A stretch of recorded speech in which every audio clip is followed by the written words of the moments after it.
반갑습니다. 오늘의 말씀 사도행전 2장입니다. 우리가 사도행전 오늘 두 번째 시간인데 계속해서 성령에 대해서 이야기하고 나누고 있습니다. 우리가 이 말씀을 볼 때에, 이 말씀을 들을 때에 정말 성령이 충만하시기를 축복합니다. 오늘 본문이 좀 깁니다. 1절부터 47절까지 우리 천천히 한 목소리로 읽겠습니다. 시작. 오순절 날이 이미 이름에 그들이 다같이 한 곳에 모였더니 호련히 하늘로부터 급하고 강한 바람 같은 소리가 있어 그들이 앉은 온 집에 가득하며 마치 불의 혀처럼 갈라지는 것들이 그들에게 보여 각 사람 위에 하나씩 임하여 있더니 그들이 다 성령의 충만함을 받고 성령이 말하게 하심을 따라 다른 언어들로 말하기를 시작하니라. 그때에 경건한 유대인들이 천하 각국으로부터 와서 예루살렘에 머물러 있더니 이 소리가 나매 큰 무리가 모여 각각 자기의 방언으로 제자들이 말하는 것을 듣고 소동하여 다 놀라 신기하게 여겨 이르되 보라, 이 말하는 사람들이 다 갈릴리 사람이 아니냐? 우리가 우리 각 사람이 난 곳 방언으로 듣게 된 것이 어찌 됨이냐? 우리는 바데인과 메데인과 엘람인과 또 메소포다미아, 유대와 갑바도기와 본도와 아시아, 부르기아와 밤빌리아, 애국과 및 구레네에 가까운 리비아, 여러 지방에 사는 사람들과 로마로부터 온 나그네, 곧 유대인과 유대교에 들어온 사람들과 그레데인과 아라비아인들이라. 우리가 다 우리의 각 언어로 하나님의 큰 일을 말함을 듣는도다 하고 다 놀라며 당황하여 서로 이르되 이 어찌 된 일이냐 하며 또 어떤 이들은 조롱하여 이르되 그들이 새 술에 취하였다 하더라. 베드로가 11 사도와 함께 서서 소리를 높여 이르되 유대인들과 예루살렘에 사는 모든 사람들아, 이 일을 너희로 알게 할 것이니 내 말에 귀를 기울이라. 때가 제3시니 너희 생각과 같이 이 사람들이 취한 것이 아니라 이는 곧 선지자 요엘을 통하여 말씀하신 것이니 일러스되 하나님이 말씀하시기를 말세에 내가 내 영을 모든 육체에 부어주리니 너희의 자녀들은 예언을 할 것이요 너희의 젊은이들은 환상을 보고 너희의 늙은이들은 꿈을 꾸리라. 그때에 내가 내 영을 내 남종과 내 여종들에게 부어주리니 그들이 예언할 것이요 또 내가 위로부터 하늘에서는 기사와 아래로 땅에서는 징조를 베풀리니 곧 피와 불과 연기로다. 주의 크고 영화로운 날이 이르기 전에 해가 변하여 어두워지고 달이 변하여 피가 되리라. 누구든지 주의 이름을 부르는 자는 구원을 받으리라 하셨느니라. 이스라엘 사람들아, 이 말을 들으라. 너희도 아는 바와 같이 하나님께서 나사렛 예수로 큰 권능과 기사와 표적을 너희 가운데서 베푸사 너희 앞에서 그를 증언하셨느니라. 그가 하나님께서 정하신 뜻과 미리 아신 대로 내어준 바 되었거늘 너희가 법 없는 자들의 손을 빌려 못 박아 죽였으나 하나님께서 그를 사망의 고통에서 풀어 살리셨으니 이는 그가 사망에 매여 있을 수 없음이라. 다윗이 그를 가리켜 이르되 내가 항상 내 앞에 계신 주를 배웠으며 나로 요동하지 않게 하기 위하여 그가 내 우편에 계시도다. 그러므로 내 마음이 기뻐하였고 내 혀도 즐거워하였으며 육체도 희망에 거하리니 이는 내 영혼을 음부에 버리지 아니하시며 주의 거룩한 자로 썩음을 당하지 않게 하실 것이미로다. 주께서 생명의 길을 내게 보이셨으니 주 앞에서 내게 기쁨이 충만하게 하시리로다 하였으므로 제자들아, 형제들아, 내가 조상 다윗에 대하여 담대하게 말할 수 있노니 다윗이 죽어 장사되어 그 묘가 오늘까지 우리 중에 있도다. 그는 선지자라. 하나님이 이미 맹세하사 그 자손 중에서 한 사람을 그 위에 앉게 하리라 하심을 알고 미리 본 고로 그리스도의 부활을 말하되 그가 음부에 버림이 되지 않고 그의 육신이 썩음을 당하지 아니하시리라 하더니 이 예수를 하나님이 살리신지라. 우리가 다 이 일의 증인이로다. 하나님이 오른손으로 예수를 높이심에 그가 약속하신 성령을 아버지께 받아서 우리가 보고 듣는 이것을 부어주셨느니라. 다윗은 하늘에 올라가지 못하였으나 친히 말하여 이르되 주께서 내 주에게 말씀하시기를 내가 네 원수로 네 발등상에 되게 하기까지 너는 내 우편에 앉아 있으라 하셨도다 하였으니 이런즉 이스라엘 온 집은 확실히 알지니 너희가 십자가에 못 박은 이 예수를 하나님이 주와 그리스도가 되게 하셨느니라 하니라. 그들이 이 말을 듣고 마음에 찔려 베드로와 다른 사도들에게 물어 이르되 형제들아 우리가 어찌할꼬 하거늘 베드로가 이르되 너희가 회개하여 각각 예수 그리스도의 이름으로 세례를 받고 죄사함을 받으라. 그리하면 성령의 선물을 받으리니 이 약속은 너희와 너희 자녀와 모든 먼데 사람 곧 주 우리 하나님이 얼마든지 부르시는 자들에게 하신 것이라 하고 또 여러 말로 확증하며 권하여 이르되 너희가 이 패역한 세대에서 구원을 받으라 하니 이 말을 받은 사람들은 세례를 받음에 이날에 신도의 수가 3,000이나 더하더라. 그들이 사도의 가르침을 받아 서로 교제하고 떡을 떼며 오로지 기도하기를 힘쓰니라. 사람마다 두려워하는데 사도들로 말미암아 기사와 표적이 많이 나타나니 믿는 사람이 다 함께 있어 모든 물건을 서로 통용하고 또 재산과 소유를 팔아 각 사람의 필요를 따라 나눠주며 날마다 마음을 같이하여 성전에 모이기를 힘쓰고 집에서 떡을 떼며 기쁨과 순전한 마음으로 음식을 먹고 하나님을 찬미하며 또 온 백성에게 칭송을 받으니 주께서 구원받는 사람을 날마다 더하게 하시니라. 아멘. 자, 이 사도행전 2장 말씀 제가 개인적으로 참 좋아하고 많이 읽었던 그 말씀입니다. 자, 우리가 지난 1장에 예수님께서 제자들에게 예루살렘을 떠나지 말고 하나님께서 약속하신 그것을 기다리라 이렇게 말씀하셨습니다. 그것이 무엇이었죠? 그것이 성령이었습니다. 이때 외에도 예수님은 제자들에게 다시 부활하시고 난 다음에도 그리고 죽기 전에도 제자들에게 계속해서 성령을 받아야 된다. 성령을 받아라 이렇게 말씀하셨습니다. 그리고 세례 요한도 나는 물로 세례를 베풀지만 내 뒤에 오시는 예수님은 성령으로 너희에게 세례를 베푸실 뿐이다. 이렇게 이야기했습니다. 그러면서 예수님께서 이렇게 계속 성령 받기를 강조하시고 예수님께서 성령을 주러 오신 분임을 이렇게 성경 말씀이 강조하고 있는데 그 이유가 첫 번째로 예수님의 피로 죄 씻음 받은 우리가 성령으로 거듭나서 이제는 하나님께서 창조하신 그 처음 모습을 회복하기 때문에 이렇게 성령 받기를 강조하시고 성령을 주러 오셨다. 이렇게 말씀을 나누었고 두 번째로 성령이 임하시면 우리가 권능을 받아서 이제는 예수님께서 우리에게 주신 복음 전도의 사명을 이루어 나갈 수 있기 때문에 이렇게 성령을 받으라고 성령을 받아야 한다고 강조하셨다고 우리가 이렇게 배웠습니다. 그래서 제자들은 오늘 본문에 보면 예수님의 이 말씀과 같이 예루살렘을 떠나지 않고 어디 딴 데 가지 않고 다락방에 모여서 기도에 힘썼던 것입니다. 그리고 예수님의 말씀처럼 몇 날이 못 되어서 성령이 그들에게 임했습니다. 예수님이 6월절날 돌아가셨잖아요. 그리고 그로부터 한 40일 정도 이렇게 부활하셔서 다시 40일 정도 제자들에게 보이셨습니다.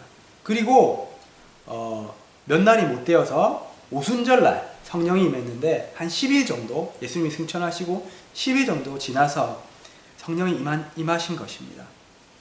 이때 예수님의 제자들은 여전히 예수님이 승천하시고 그 10일 동안 이렇게 함께 모여서 기도하고 교제하면서 성령님을 기다리고 있었습니다. 이 오순절에 대해서 잠시 말씀드리면, 이 오순절은 여호와의 7절기가 있죠. 그 중에서 3절기는 우리가 앞에서 예수님께서 이루신 것을 보았습니다. 그리고 4번째 절기가 이 오순절입니다. 이 오순이라는 말은 무슨 말이냐면 순이 10이라는 한자입니다. 그래서 5, 10 이렇게 되는 것입니다. 50일이라는 뜻인데, 이것은 예수님께서 부활하신 날 그 초실절 이후에 50일째 되는 날이라는 의미로 오순절이라는 이름이 붙여진 것입니다. 구약에서는 이 날을 77절이라 불렀는데, 왜냐하면 이 초실절 이후에 7일을 7번 세서 77절, 그 다음 날이다 해서 77절이라고도 불립니다. 이 오순절은 보리의 첫 수확물을 배다가 그것으로 떡을 만들어서, 빵을 만들어서 하나님께 바치는 날이었습니다. 하나님은 이스라엘 백성들에게 1년에 3번, 적어도 3번 성인 남자들은 예루살렘에 와서 내 앞에 와서 예배를 드려라, 이렇게 말씀하셨습니다. 그런데 이 오순절이 그 3절기 중에 하나입니다. 이 오순절날 제자들이 모여있을 때 갑자기 하늘에서 급하고 강한 바람소리 같은 것이 들렸습니다. 그리고 불의 혀처럼 갈라지는 것들이 모인 사람들 위에 하나씩 임했습니다. 그 막 불꽃이 막 일어나면 막 이렇게 막 갈라지잖아요. 그런 것을 아마 묘사해 놓은 것이 아닌가, 그렇게 생각이 됩니다. 그리고 또한 어떤 일이 있었냐면, 성령의 충만함을 그들이 받게 되었는데, 각각 다른 나라 말로, 한 번도 배운 적이 없는 다른 나라 말들로 하나님의 큰 일들을 막 말하기 시작한 겁니다. 드디어 예수님께서 말씀하신 이 성령이 그 제자들에게 임한 것입니다.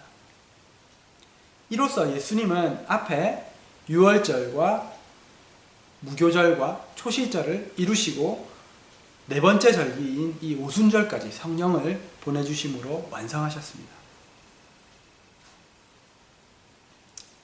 우리가 그 다음에 이제 베드로가 이에 대해 설명하는, 이 쭉 설명하는 구약의 말씀을 들어서 이 일에 대해서 설명하는, 사람들이 막 놀라니까 그 부분이 나오는데, 이 부분을 제가 좀 더 쉽게 풀어서 말씀을 드리겠습니다. 이들이 성령을 받고 다른 언어들로 말하기 시작하니까 예루살렘에 큰 동요가 일어나기 시작했습니다. 5절에 보면 그때에 경건한 유대인들이 천하 각국으로부터 와서 예루살렘에 머물러 있더니, 이렇게 말씀하고 있습니다.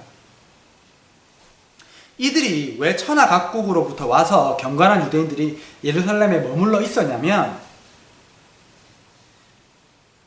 이스라엘 백성들은 그동안 역사적으로 많은 나라의 침략을 받아왔습니다. 아시리아로부터, 바벨론으로부터. 그러면서 그들은 그 정복국의 정책에 따라서 여러 나라로 다 흩어졌습니다.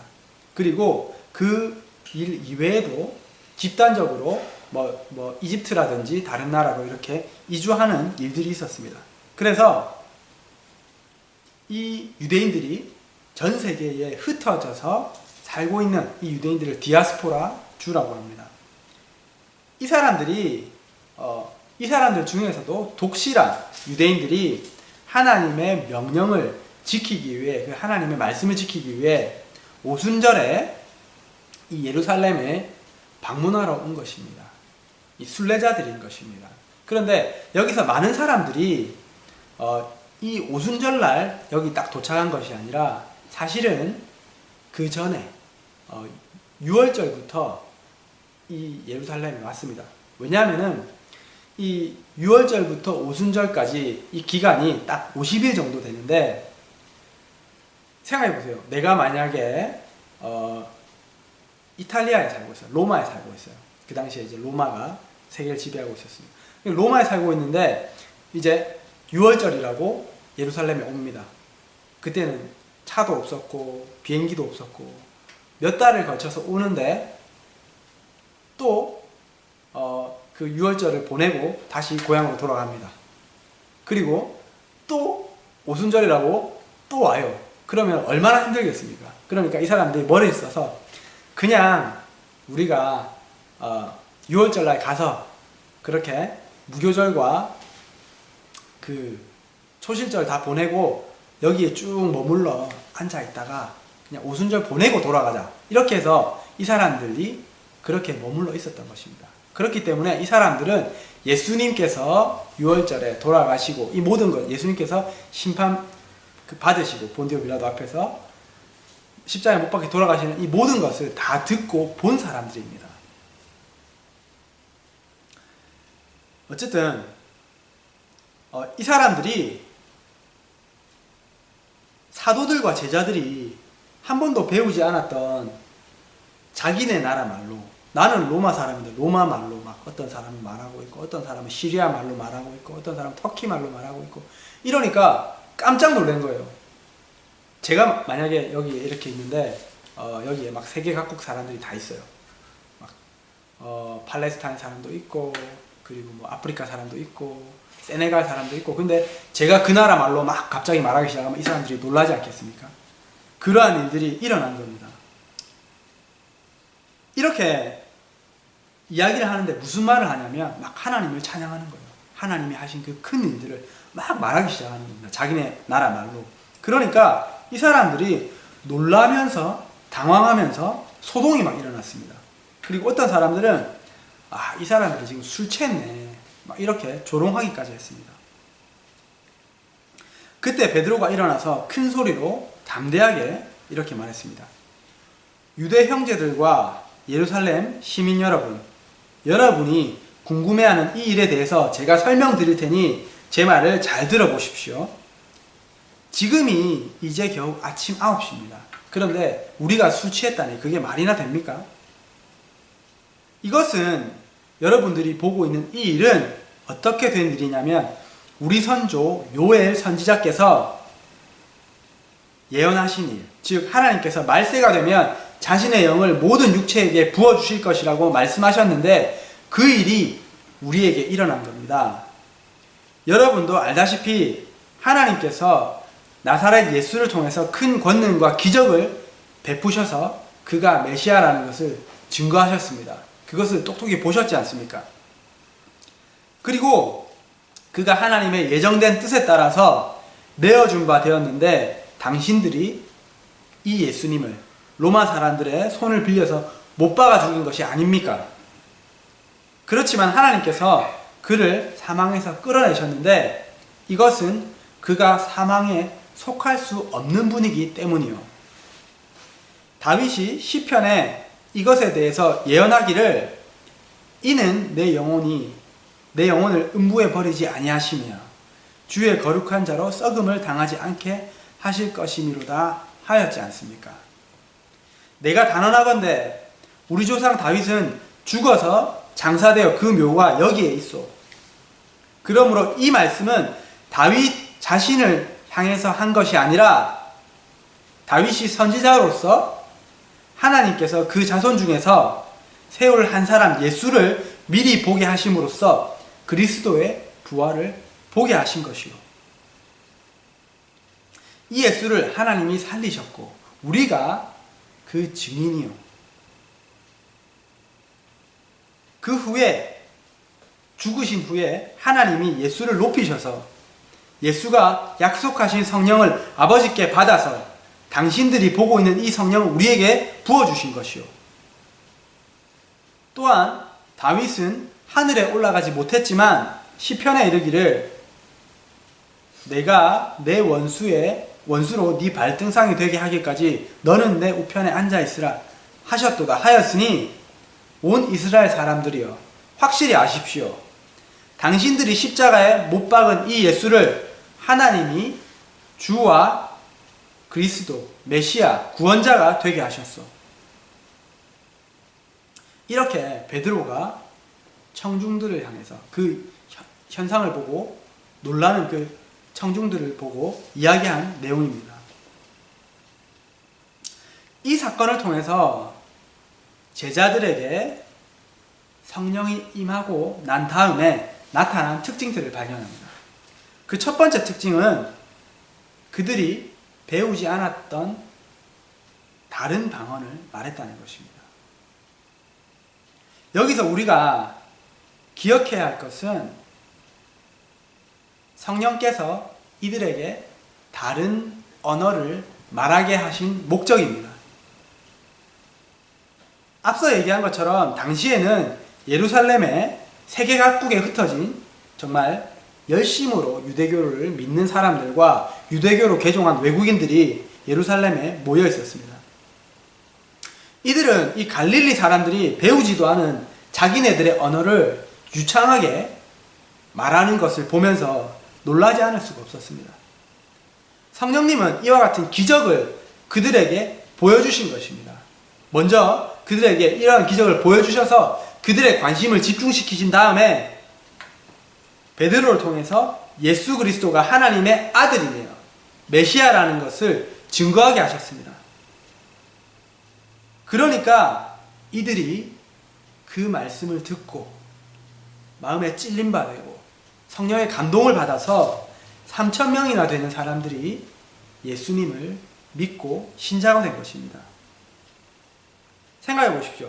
이 사람들이 오순절을 마치고 각자 고향으로 돌아갔을 때 어떤 일이 일어났겠습니까? 그곳에 있는 동료 유대인들과 그리고 그곳에 사는 외국인들에게 내가 이번에 예루살렘에 갔는데 오순절날 갑자기 어떤 사람들이 배우지도 않았던 우리말을 막 하는 거야. 그러면서 예수님이 우리가 다 보았는데 그 예수님이 기적을 일으키고 막 병자를 낫게 하고 근데 그 사람들이 유대 종교 지도자들이 그 예수를 시기해서 죽였거든. 그런데 그가 다시 살아나시고 하늘로 올라가시고 그리고 그 제자들이 방언을 하는 거야. 근데 그것을 베드로라는 사람이 증언하는데 내가 그분이 메시아임을 그 예수님이 하나님이 보내신 우리가 그토록 기다리던 메시아임을 믿게 돼서 이렇게 증거하지 않았겠습니까? 이것을 통해서 예수님께서 말씀하셨던 것처럼 너희가 땅끝까지 내 증인이 되리라 하신 그 말씀이 이루어진 것입니다. 성령님은 이러한 목적 때문에 이와 같은 기적을 베푸신 것입니다. 이것은 성령님께서 베푸시는 기적 중의 일부에 불과합니다. 성령님은 우리를 통해서 우리가 성령 충만을 받으면 예수가 그리스도임을 증명하기 위해서 얼마든지 다른 기적들도 행하실 수 있는 분입니다.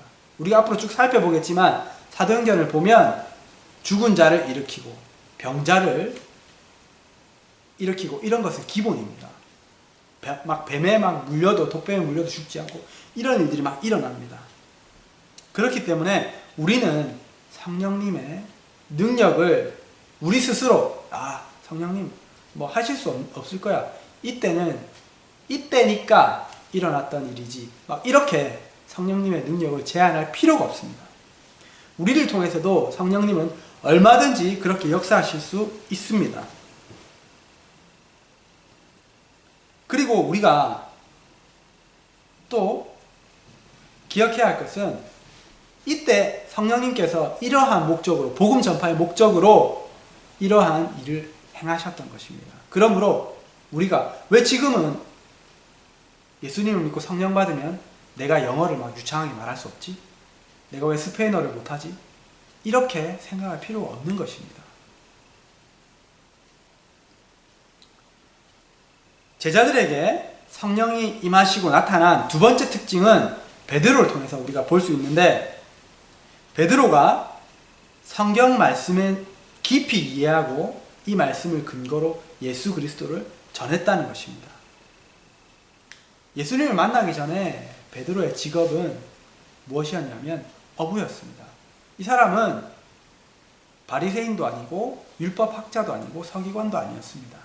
그저 아침에 일어나면 바다에 나가서 이제 물고기를 잡는 그러한 어부였습니다. 그렇기 때문에 이 사람은 성경을 깊이 공부하거나 학식이 풍부한 자가 아니었을 것입니다. 유대인으로서 분명히 기본적인 말씀은 알고 있었고 예수님을 따라다니면서 많은 말씀을 들었겠지만은 이 베드로는 그렇게 박식한 사람이 아니었습니다. 그런데 이 베드로가 성령을 받고 나서 구약 성경의 말씀을 깊이 이해합니다. 그리고 그 말씀을 근거로 이 말씀이 이야기하고 있는 이분이 바로 예수님이다. 이 메시아가 예수님이라는 것을 증거하고 있는 것입니다. 이렇게 우리가 성령의 충만함을 받으면 우리에게 성령님은 하나님의 말씀을 풀어주십니다.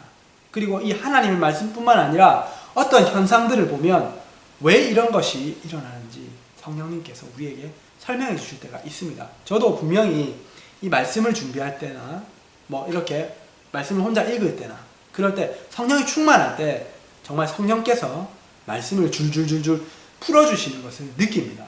아마 여러분들도 그런 것을 느껴보셨을 것입니다.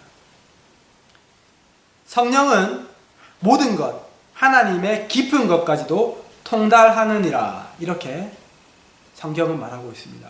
또한 영적인 것은 영적인 것으로 풀어야 한다 이렇게 성경은 분명히 말하고 있습니다. 그 말이 무슨 말이냐면 영적인 것은 영적인 하나님의 말씀은 성령으로 풀어야 한다는 그런 말씀인 것입니다. 하나님의 말씀은 영적인 것이기 때문에 우리는 이 말씀을 지식적으로 접근하는 것이 아니라 영적으로 접근해야 합니다.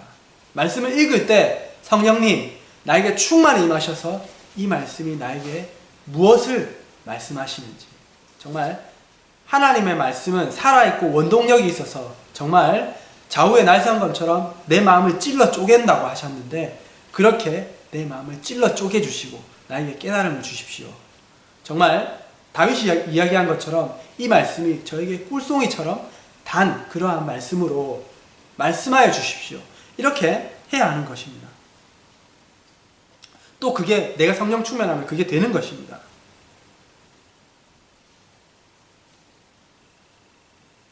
또한 요한복음 15장 26절에 예수님께서 이렇게 말씀하셨습니다. 성령이 오시면 이러한 일들을 하실 것인데 그 중에 하나가 무엇이냐면 성령이 나를 증거할 것이다. 이렇게 말씀하셨습니다. 성령님이 예수님을 증거한다는 것입니다. 다시 말해서 우리가 성령 충만하면 예수님을 증거하게 된다는 것입니다. 그래서 이 말씀과 같이 베드로도 성령 충만해서 예수님을 증거하고 있는 것입니다. 우리도 이와 같이 성령이 충만해져서 예수님을 증거하기를 축복드립니다. 또한 성령님이 임하시고 나타난 특징은 베드로가 굉장히 다혈질의 사람입니다.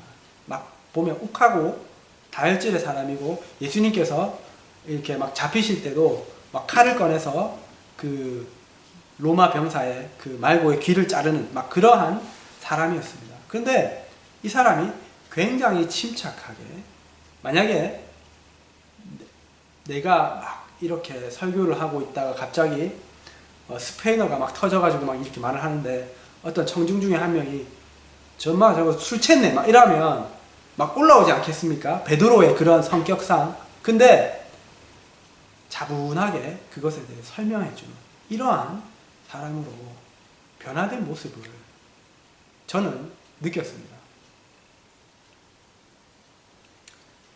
그리고 또 어떤 모습을 보냐면 담대함입니다. 베드로는 정말 예수님께서 잡히시기 전날 밤에 너희가 다 나를 버리고 도망갈 것이다 했을 때 저는 절대 내 목숨을 버릴지언정 예수님을 배반하지 않겠습니다 했던 사람입니다. 그런데 막상 그 일이 닥치니까 두려워서 3번이나 예수님을 부인했습니다. 이랬던 베드로가 지금은 완전히 180도 다른 사람이 되어서 매우 담대하게 예수님을 전하는데 심지어 어떻게까지 얘기하냐면 당신들이 못 박아 죽인 그 예수가 그리스도요, 메시아요, 이렇게 담대하게 전하는 것입니다. 한번 생각해 보십시오. 이때가 어떤 상황이었냐면 이미 예수님은 어쨌든 부활하시게 하셨지만은 유대 종교 지도자들에 의해서 죽임을 당했습니다. 그리고 이 유대 종교 지도자들은 점점점 퍼져나가는 이 예수교를 두려워해서 이 추종자들을 예수님과 같이 핍박하고 못 박아 죽이려고 막 그렇게 하는 상황이 아니었겠습니까? 더군다나 그 우리의 정신적 지주이신 예수님은 이미 승천하고 없으신 그 상태에서 베드로는 성령을 받고 권능을 받아서 변화함을 입어서 이렇게 담대하게 말하고 있는 것입니다. 성령 충만함을 받으면 우리에게도 이러한 일이 일어납니다. 이전에는 미처 깨닫지 못했던 그러한 하나님의 말씀을 깊이 깨닫게 해주시고 예수님을 담대히 증거하게 하시는데 나를 예수님의 믿는다고 핍박하는 사람들 앞에서도 담대하게 예수님을 증거할 수 있는 그러한 담대함을 주실 것입니다. 정말 성령 충만하셔서 제자들에게 일어났던 이러한 일들이 그러한 권능이 나타나고 담대해지며 또한 온유해지며 또 예수님을 전하며 정말 그 성경의 지식들이 막 풀어지는 이러한 일들이 저와 여러분들에게 일어나시기를 축복드립니다. 베드로의 이 설교를 들은 군중들은 마음에 찔려서 사도들에게 이야기했습니다. 형제들아, 당신의 말을 듣고 보니 당신의 말이 다 맞소.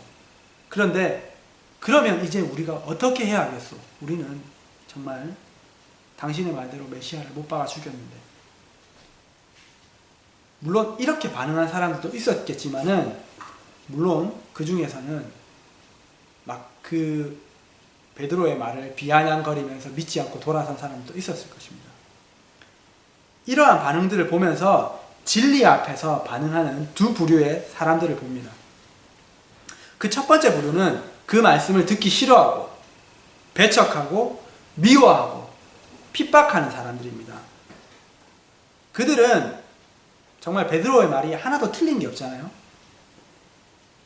비록 그 말을 듣고 내가 잘못됐고 내가 잘못하고 있는 것을 알지만 그것을 받아들이고 인정하려 하지 않았습니다. 종교 지도자들이 대표적으로 그랬죠.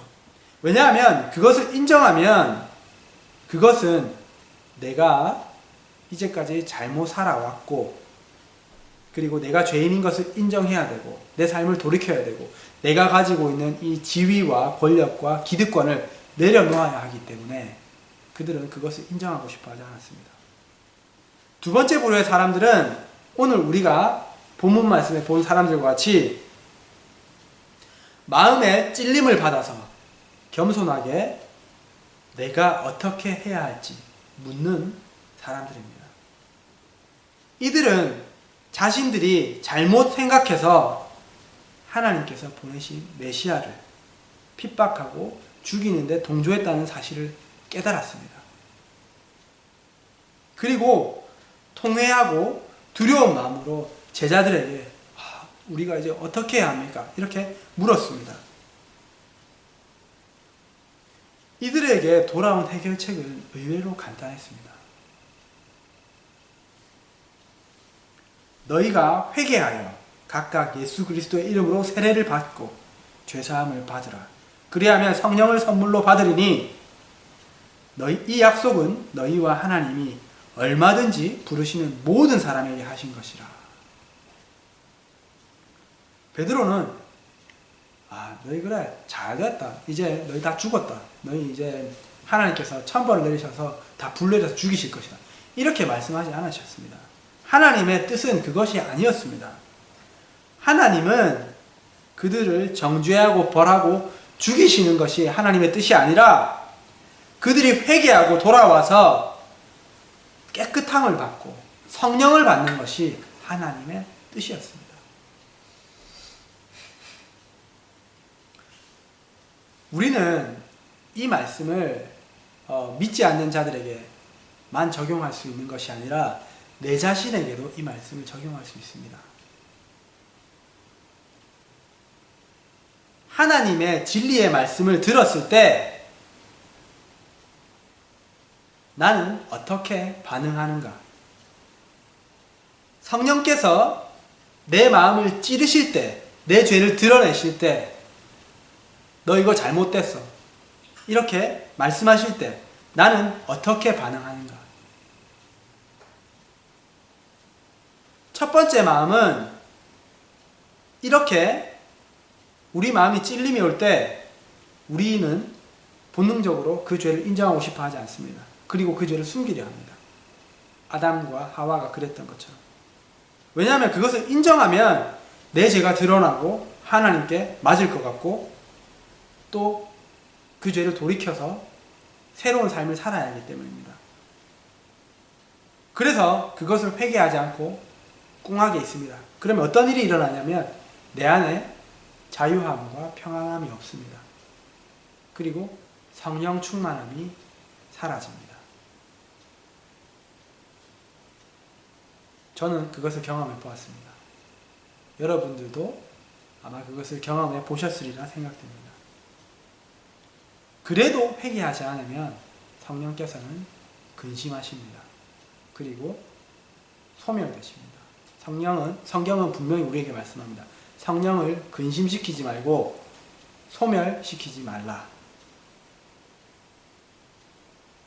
그러면 반대로 성령께서 그렇게 우리의 죄를 드러내시고 우리에게 찔림을 주실 때 성령님 죄송합니다.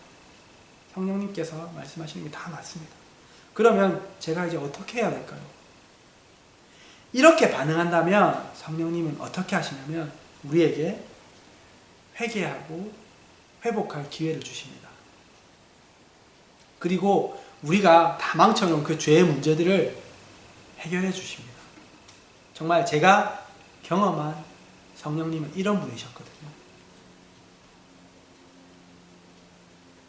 그런데 제가 처음부터 이렇게 하는 것이 쉽지는 않았습니다. 정말 이렇게 하기까지 많은 시간이 필요했고 그리고 많은 노력이 필요했습니다. 그런데 죄를 가지고는 내 안에 정말 평안이 없고 성령 충만함이 없기 때문에 기쁨이 없기 때문에 늘 불안하기 때문에 정말 이것을 빨리 해결하고 싶은 마음입니다. 그래서 지금은 성령께서 이러한 찔림을 주실 때 최대한 빨리 이것을 해결하려고 합니다. 내 죄를 자백하고 회개하려고 합니다. 이 말씀을 듣는 여러분 중에서 혹시 이러한 성령님의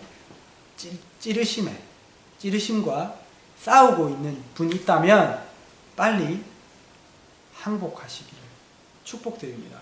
그래서 정말 이 베드로 사도의 말처럼 너희가 회개하고, 회개는 삶을 돌이키는 것을 뜻합니다. 마음을 돌이키는 것을 뜻합니다. 회개하고 죄 씻음을 받고 성령의 선물을 받기를 축복드립니다.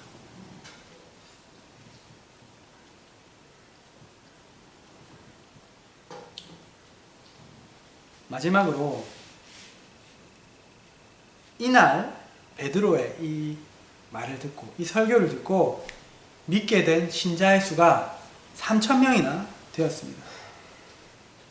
이렇게 예수님 안에 들어오게 된 신자들은 어떠한 생활을 했냐면 2장 후반부에 그들의 삶이 잘 나오는데 먼저 그들은 자주 모였습니다. 그리고 기도했습니다. 함께 기도했습니다. 그리고 사도들에게 하나님과 예수님에 대해서 그리고 이 말씀을 배웠습니다. 그리고 함께 놀고 먹었습니다. 함께 교제했습니다. 함께 시간을 보냈습니다. 그리고 가진 물건들을 서로 함께 나누고, 너 이거 없어? 나 이거 많은데. 저희 집에 지금 깨가 많은데 깨를 막 나눠주는 겁니다. 막 이렇게. 그렇게 하면서 하나님을 찬양합니다. 그러니까 어떤 일들이 일어나냐면 표적과 기사들이 막 일어납니다. 어떠한 표적과 기사인지 뭐 적어놓지 않았지만 사도행전 후반부에 다 나오지 않습니까? 막 병자가 막 일어나고, 죽은 사람이 일어나고, 사람이 변화되고, 막 이러한 기적들이 막 일어납니다. 그러면서 하나님을 향한 경외심이 생깁니다. 와, 정말 하나님 정말 대단하시고 너무나 놀라우신 분이구나. 와, 정말 두렵고 떨림으로, 그렇지만은 사랑함으로 하나님을 대하게 됩니다. 그랬더니 이 모습을 본 믿지 않는 자들이 칭찬하기 시작합니다. 와, 저 사람들 정말 뭔가 있다. 저 사람들이 믿는 예수 진짜구나. 나도 저기에 속하고 싶다. 이러면서 그 결과 주님께서 구원받는 사람들을 날마다 더하게 하셨습니다. 저는 이 일이 지금도 일어날 수 있다고 믿습니다. 그리고 이 초대교회의 이 모습이 우리 교회 가운데 일어나기를 소망합니다. 자주 모여서 같이 식사하고 교제하고 말씀 배우고, 그러다 보니까 막 다 성령 충만하고 기도하고 기적이 일어나고 사람들로부터 칭찬을 받고, 이러한 일들이 일어나는 그러한 교회가 되시기를, 그러한 여러분들이 되시기를 축복드립니다. 기도드림으로 오늘 말씀을 맺겠습니다. 우리가 먼저 기도할 것은 성령이 충만히 나에 임하시면 어떠한 일들이 일어나는지 우리가 처음에 보았습니다. 그러한 일들이, 그러한 권능이 성령 충만함으로 나에게도 임해서 정말 담대히 예수를 전하게 하시고, 이 말씀을 이해하게 하시고 온유하게 하시고, 그러한 일들이 내게도 일어나게 하소서. 나에게 성령을 충만히 부어주시옵소서. 이렇게 기도하시고, 두 번째로 성령께서 여러분들의 마음 가운데 찌르시는 것이 있다면, 성령님 제가 어찌해야 하겠습니까? 이렇게 겸손하게 통회하며 회개하는 마음을 가지시기를 바랍니다. 그러한 기도를 드리시기 바랍니다. 마지막으로 이 초대교회의 모습이 내가 속해 있는 이 교회 가운데 일어나게 하시며 내가 이 교회가 되게 하소서. 이렇게 기도드림으로 말씀을 맺겠습니다.